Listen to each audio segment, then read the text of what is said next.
یہ دنیاوی زندگی کا ارادہ کرتے ہیں، دنیا کمانے کا طریقہ۔ ایک انجینئر ہے، بھائی بلڈنگ ایسے بنانا ہے، پھر اس کے بعد بھائی چارٹرڈ اکاؤنٹ کیا ہے، کیا بھائی سی اے، چارٹرڈ اکاؤنٹ۔ بزنس کرنے کا طریقہ سیکھا ہے، مال کمانے کا طریقہ سیکھا ہے، بھائی مال بنانے کا کارخانہ بنا لیا اس نے، پیسے کمانے کا کارخانہ۔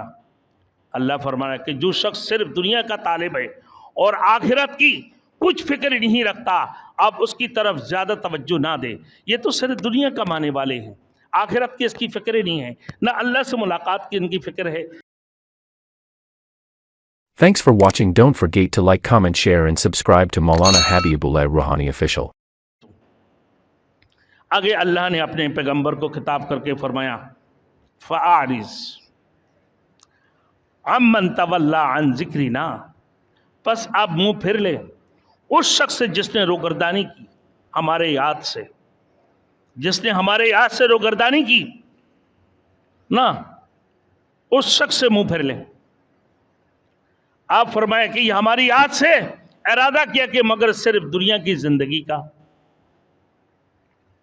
ہمارے یاد سے ارادہ کیا مگر صرف دنیاوی، وَلَمْ يُرِدْ إِلَّا حَيَاةَ الدُّنْيَا، اور یہ نہیں ارادہ کیا مگر صرف دنیا کی زندگی کا۔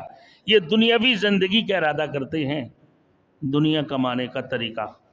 ایک انجینئر ہے، بھائی بلڈنگ ایسے بنانا ہے، پھر اس کے بعد بھائی چارٹرڈ اکاؤنٹ کیا ہے، کیا بھائی سی اے، چارٹرڈ اکاؤنٹ۔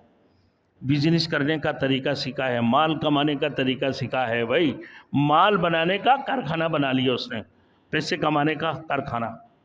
اللہ فرمانا ہے کہ جو شخص صرف دنیا کا طالب ہے اور آخرت کی کچھ فکر نہیں رکھتا، اب اس کی طرف زیادہ توجہ نہ دے، یہ تو صرف دنیا کمانے والے ہیں، آخرت کی اس کی فکر نہیں ہے، نہ اللہ سے ملاقات کی ان کی فکر ہے، نہ جنت و جہنم کے ان کے یقین ہے، نہ قیامت کے دن کے اوپر اس کی ایمان ہے۔ تو ایسے لوگوں کی بارے میں، ایسے لوگوں کو آپ چھوڑ دیں، اعراض کریں ایسے لوگوں سے۔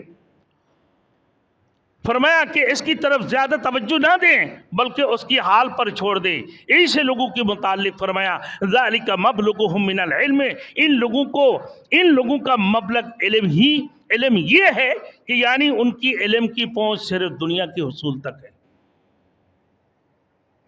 ان کی، میرے دوستوں، علم کی پہنچ صرف دنیا کی حصول تک محدود ہے۔ دنیا کیسے حاصل کی جائے، مال کیسے کمایا جائے،